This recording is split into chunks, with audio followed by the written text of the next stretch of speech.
नमस्कार दोस्तों, आप सभी मित्रों का अपने इस YouTube चैनल में स्वागत है। तो दोस्तों, आज मैं आप सभी दोस्तों के लिए एक सैड सॉन्ग लेकर आया हूँ, और जो कि बहुत प्यारा सैड सॉन्ग है दोस्तों। और इस सॉन्ग को लिखने में बहुत मेहनत हुई है दोस्तों, और मैं अभी आपको सुना रहा हूँ किस प्रकार ये बना हुआ है। तो दोस्तों, जैसे एक लड़का है तो लड़की जो है अपनी ससुराल चली जाती है, तो उसी मैटर पर है। किस प्रकार है मैं अभी आपको सुना रहा हूँ कि डोली चढ़ गईलू काहे बता द सनम, प्यारी सूरत के आपन दिखा द सनम। तो दोस्तों, जैसे हमने नोटबुक रखा हुआ है सामने, और इतना याद नहीं रहता, बहुत सारे गीत होते हैं, तो देख के मैं आपको सुना रहा हूँ कि डोली चढ़ गईलू काहे बता द सनम, प्यारी सूरत के आपन दिखा द सनम। तो ये लड़का कहता है। अब इसको हम धुन में करेंगे तो कैसे करेंगे? डोली चढ़ गईलू काहे बता द सनम, डोली चढ़ गईलू काहे बता द सनम, प्यारी सूरत के आपन दिखा द सनम, प्यारी सूरत के आपन दिखा द सनम। डोली चढ़ गईलू काहे बता द सनम, प्यारी सूरत के आपन दिखा द सनम।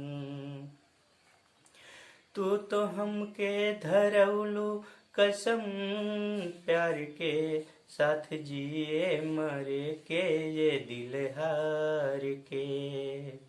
तू तो हमके धरौलू कसमो, प्यार के साथ जिए मरे के ई दिल हार के।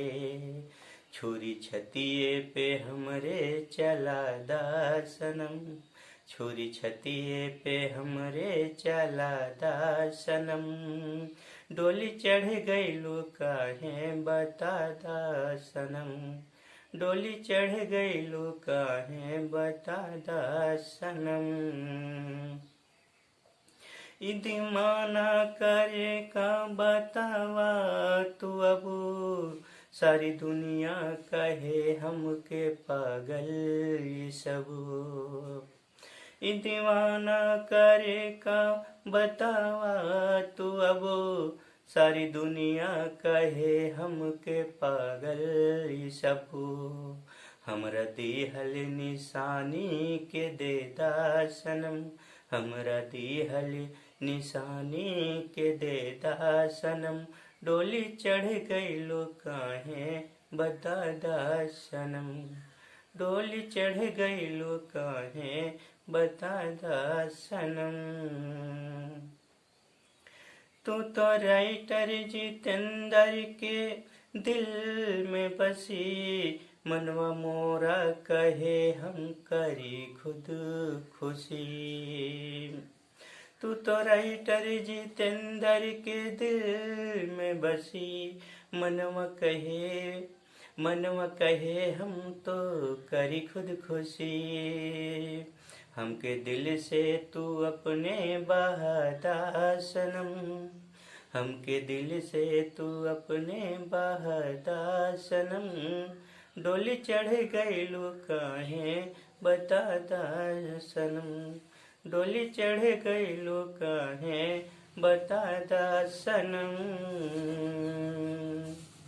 धन्यवाद दोस्तों, नमस्कार।